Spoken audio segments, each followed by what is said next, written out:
Yeah, like even in this center, and I would say that every room does an extensive planning process. So they have observations, and they're detailed observations, and then they'll have like a plan where they can put in on Monday, we're going to try and do this. But it's taken off of this sort of big brainstorming thing. So you have the big idea in the middle. It might be construction or building.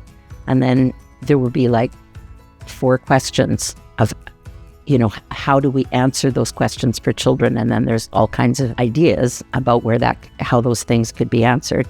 Some of the rooms actually look at dispositions, and they will sort of say, okay, if we're going to support a disposition for learning based on this interest, these are some activities that we could do that would support caring, for example, in building and participation in building.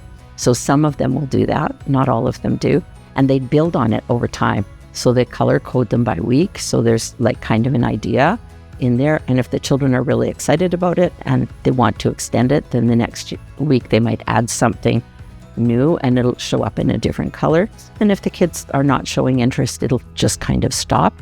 And when it sort of dissipates, I remember downstairs, they had a building process for 9 weeks. It just kept getting bigger, and the kids made dioramas because construction down here at the Charles Council is something the kids see on a regular basis, and they just took off with it. So 9 weeks on the same idea, and yet the activities were incredible, and what the kids could see was happening, and it was happening in many different areas of the room. But if you look back at it, it all kind of had that same theme, and all the learning, all the goals were covered, all the dispositions were covered, and yet we didn't start with, how am I going to do this disposition?